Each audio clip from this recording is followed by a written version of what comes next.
Now he can see us, which is wonderful. Let me see if I can get. Hi, Dr. C. Hi, how's everybody doing? I'm going to introduce you and turn off the lights so they can all see you because the light is kind of causing some glare. Okay. Let me read some glowing words about you and then you can take over. How about that? Okay, thank you. I call him Dr. C. His last name is Czelusniak, which is not spelled the way you would think it would be, although in Western Pennsylvania, I think it's pretty much spelled the way you would think it would be. And he wrote this book from GED to PhD. And I will let him tell you his story, but in trying to write an introduction for him, having read this book, nothing else fit better than the foreword written by Thomas Oatmeyer, who's a colonel in the USAFR. Did you serve with him? No, but I served with him in church, in the ministries. There you go. And he writes about Dr. C. From GED to PhD, the stars are the limit is a remarkable story of success of a man faced with adversities, at an early age, a high school dropout with a learning disability who continually persevered through faith, prayer, hardships, and inner strength to receive the coveted Doctor in Computing Technologies and Education. This personal pilgrimage blends a lifestyle driven by negative influences, personal decisions, good and bad, and faith that created a self-taught learning desire to be better. There are lessons that can be learned and applied with great ease. This book provides a perceptive insight of a methodology that could be a valuable asset to many. Ladies and gentlemen, a wonderful speaker, one heck of a nice man who has agreed to join us from the Florida Keys via Zoom. You're missing out. We're getting ready for winter. Yeah, I see that. This is Dr. Vernon L. Czelusniak. Thank you. It's really a tremendous honor this afternoon to be here with you today as I share my educational journey with you at this ceremony of achievement. And my prayer is that the Lord will use my story to further encourage you to achieve your dreams and goals. In order to understand my struggles and difficulties in life, I began my book with these questions, which truly describe the words that I heard in my life for 15 years. You're not going to succeed in life. You're the ruination of the home. You will never amount to much in life, and you are the problem. That's kind of what I grew up with. And have you been continually bombarded with negativity instead of being supported through love and compassion? Well, let me tell you a little secret. We don't have any control over what others feel about us or say to us or do to us. However, we do have the choice of accepting these negative comments and words that can ruin our lives tremendously, or allow God to give us the strength to disregard those hurtful comments and words which give us hope, life, and strength to press on. I grew up in a middle-class family. I was the middle child, the black sheep of the family, with 4 other siblings, 1 older brother, 1 older sister, and 2 younger sisters. All my childhood, I was ridiculed and made fun of because I was hyperactive and always sought for attention. However, I coped with those hurtful words as I had dreamt of being a counselor one day where I could give back to the community by helping others. In my formal school years, I struggled in all my subjects because I had an educational disability where I could not comprehend information nor retain it at all as I read. I would have to read material over and over and over again, but I still could not comprehend, retain, or recall the information. In my school years, there was no testing, as we know that. There was no talk about educational disabilities, but today we have all those testing and diagnostic tools for identifying these problems, such as ADD, ADHD, hypertension, so forth. But you know what? I laugh about this because I believe that I had A, B, C, D, E, F, G. And why do I say that? Is because I was always placed in those special remedial classes.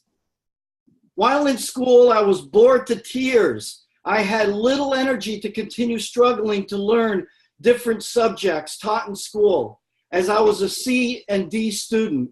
And my parents never really asked, where are your books? Where's your report card? How did you do today in school? Basically nothing. I would say to myself, Vernon, you need to do better in school next week. Next week, next week, next week, next week. However, no matter how much I tried convincing myself, the harder it was to concentrate on my schoolwork. I ended up quitting high school in the 11th grade because I had better plans, as I realized that life would be better for me if I joined the military. My pop was a submariner in the U.S. Navy in the Korean War, and my brother was a submariner in the U.S. Navy in the Vietnam War. So, if the military life was good for them, I figured then it's good for me as well. The following week, I drove to the Navy recruiting office. Now, this was still the era of the Vietnam. I had hair down on my back. I had a blue jean jacket. I was all hippied out like I was a hippie back in those days.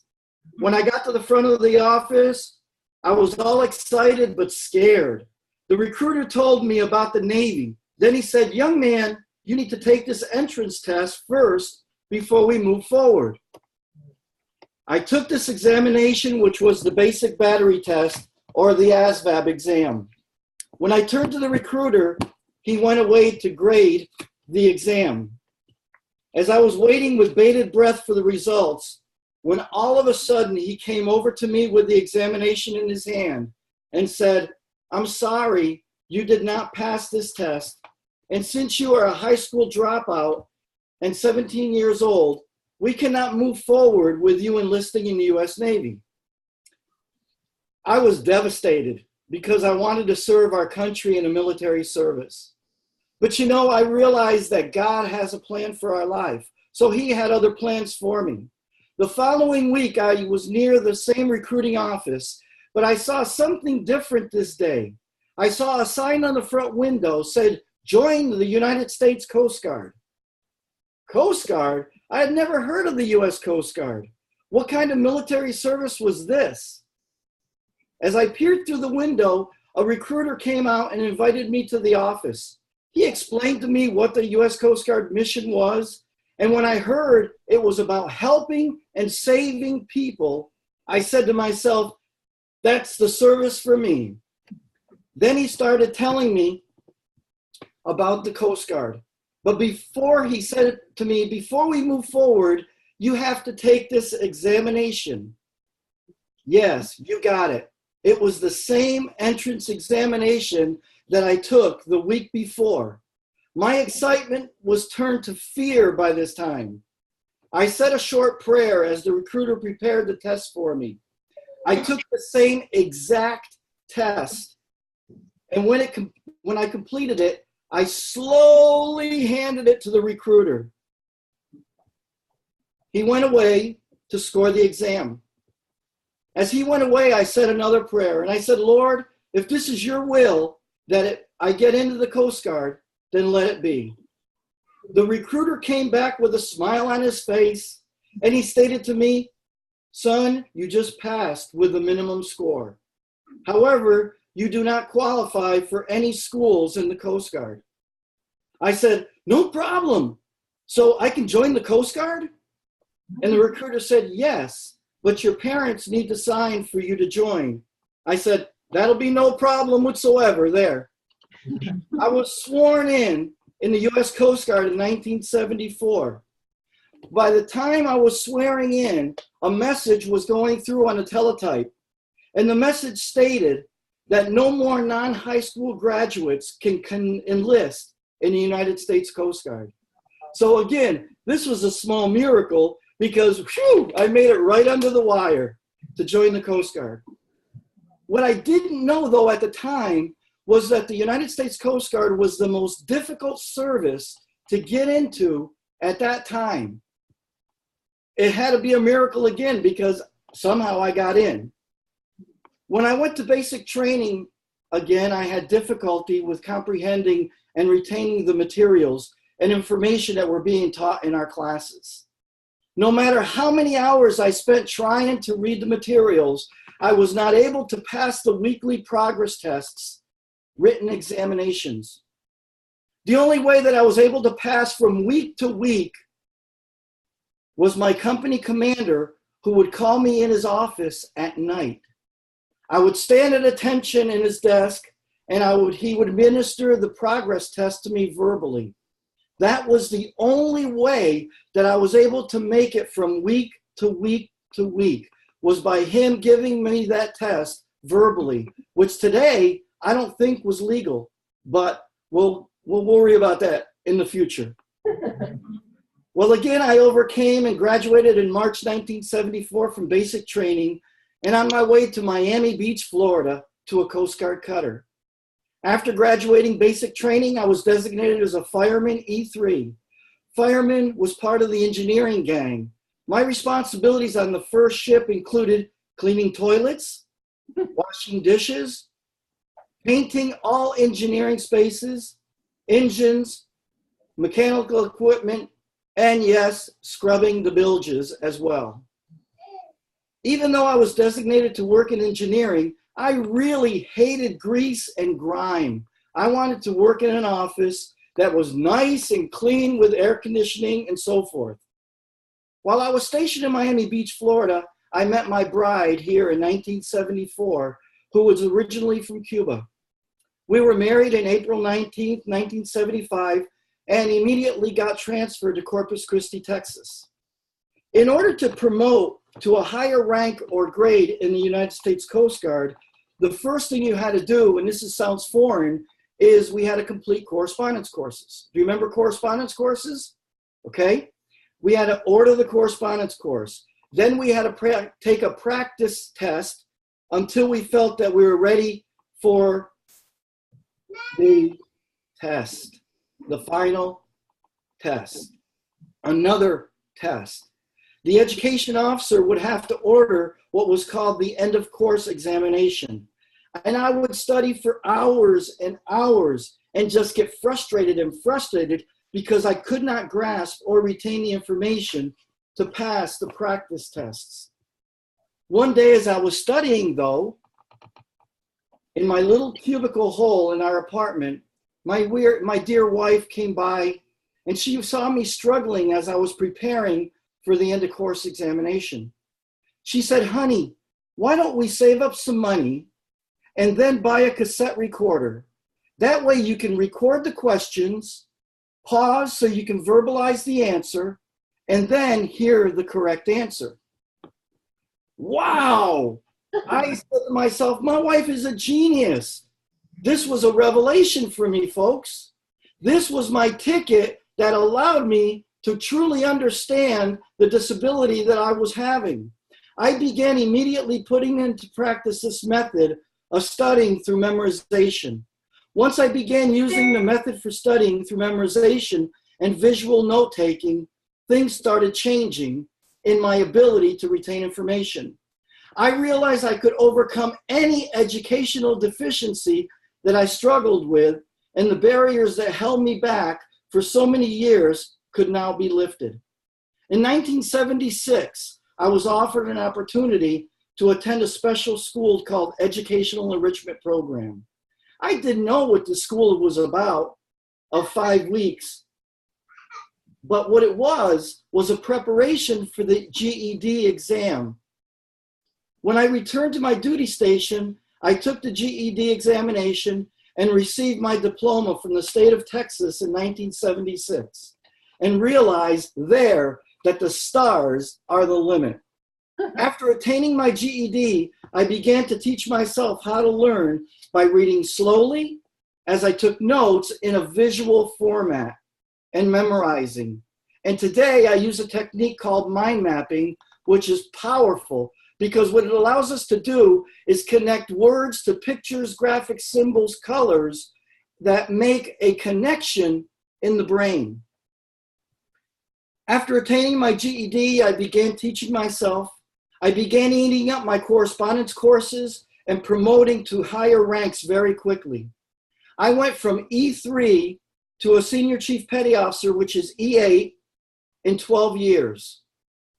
During my 20 years in the United States Coast Guard, I was transferred almost every 3 years and was given some exciting assignments that dealt with education. I had the honor to develop and manage the first learning center for the United States Coast Guard Reserve Training Center in Yorktown, Virginia. In this assignment, I helped hundreds upon hundreds of members to acquire their degrees through non-traditional education support. Now that the Learning Center was up and running, it was my time for me to begin my personal college journey. I was awarded my associate's degree in liberal arts with a 3.5 average in 1984. I never dreamed that I would ever go to a college. I graduated magna cum laude in 1986 with a Bachelor of Science in Human Resources Management from St. Leo College. In 1988, I was asked to represent the United States Coast Guard at the American Council on Education meetings in Washington, D.C. There I had the opportunity to build relationships with major college presidents and prominent educational experts. What a tremendous opportunity that God had opened up for me. The next awesome opportunity when I was selected to represent the entire United States Coast Guard at the Defense Activity for Non-Traditional Education Support Advisory Board. This is an advisory board that made decisions that impacted education for the entire DoD, of which I was voted to be the chairman for 3 years as we made worldwide decisions that impacted education. As my career continued moving upward, I had a really strong desire to be an officer in the United States Coast Guard. I applied to officer candidate school to be a line officer, but was disqualified due to my poor vision. I decided that I would complete my chief warrant officer appointment in personnel administration management. This way, I could retain my responsibilities as a personnel administration officer. And how did I do it? I did it through memorization technique, and it was like taking the chief warrant officer's exam directly from my notes, from my personal notes that I created as the years went by. I was promoted to chief warrant officer in 1990 and decided to pursue a master's in counseling at George Mason University. In 1991, we were transferred back to Miami, and I couldn't find a program that provided a college counseling master's degree here in Miami. So I pursued a master's in human resources development at Florida International University, and I graduated with honors in 1992. When I retired from the United States Coast Guard as a chief warrant officer personnel in 1994, January. In 1995, I decided to pursue a PhD of all things in computing technologies and education from Nova Southeastern University. Now, Nova Southeastern was one of the pioneers in distance learning in the 90s. We went to school once per quarter, Friday, Saturday, and Sunday, and then the rest of the time was self-learning. In 1998, I completed my dissertation in 1 year and was awarded my PhD. In 1998, also, I was hired as the Dean of Information Technology at the Florida campus of the American Intercontinental University in Fort Lauderdale, where I was promoted to the director, and then April Fool's Day in 1999, I was promoted to the presidency of the campus, all within a 2-year period.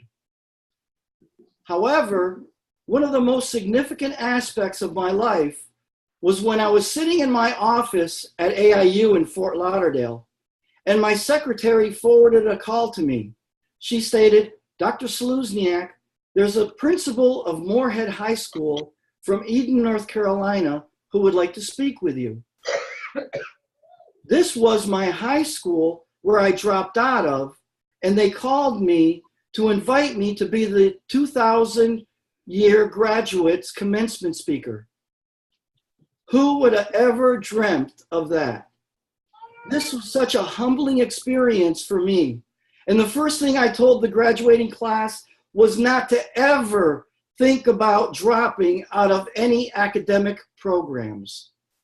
Wow, how God had blessed me as I was obedient and striving daily to succeed with his help, and only with his help. My life was full of many twists and turns of difficult times and challenges. But with the Lord's help, I was able to overcome those obstacles that were binding me and keeping me from succeeding, which I give all the glory and honor to God for my life's journey, the good and the bad. I would like to close by offering you some thoughts as you strive to be successful in today's society. Make it a habit to pray for wisdom daily. Build relationships every day. Embrace today's technologies. Enjoy the world of rapid change. Graduates, you are a pivotal point in history. As expectations of the employers are changing and technology is transforming the workplace, remember that nothing endures but change, and only constant is change. I encourage you to embrace change and see it as an opportunity for yourself. Whether you continue on to college, a technical school, join the military, or enter the job world, I encourage you to push through to accomplish your goals as you maximize on your God-given gifts, and remember to pull others along with you. Today's world requires you to have the ability to work in teams, possess strong technological, problem-solving, leadership, and management skills. You must be able to learn and utilize the newest technologies. Technologies have shrunk our world, and although the world continues to change, some things remain consistent and true. I want to leave you with 7 rules to live by. Why 7 rules? Because they denote perfection and completion. When you leave here, seek happiness, inner peace, and joy. Choose the career path and one that you're going to be passionate about. Number 2, seek out mentors. Remember to go out of your way to see who they are and ask them those difficult questions. Treat people with respect and dignity. Listen and watch what your mentors tell you and do. 3, challenge the norm and explore the new. Learn to think outside of the box to explore new challenges and help others be successful.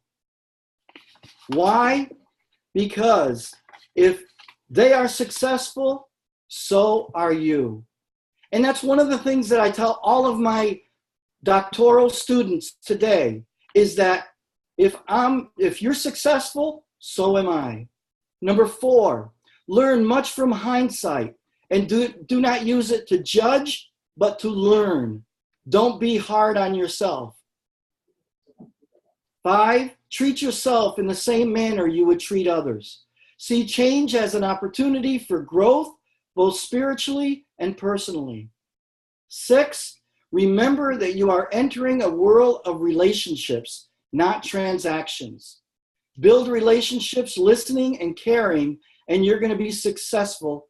And lastly, whatever you do, and however successful you are in reaching your goals, never leave God, family, friends, mentors, or colleagues behind for any price. Keep your priorities where they should be. Families will endure forever and are truly the backbone of our society. Wayne Gretzky, one of the greatest hockey players, stated that the secret to his success was, I skate to where the puck is going, not to where it's been. We need to continually look ahead and remember we cannot change the past. Graduates, be unique. Take this uniqueness and go out and value to the world. Seize opportunities with passion. Follow your dreams. Embrace change and take on the challenges that life throws at you. If you do this, you can look back in the mirror of life and say, I did it with excellence and passion for its God's glory. Thank you for allowing me to be here today, and God bless you all. Thank you. You're awesome. Thank you. Thank you. You're all awesome. God bless you all. Have a good day. Thanks for joining us. You're welcome. Hey, go enjoy Florida. Okay. Thanks, Mark. Bye-bye, everybody.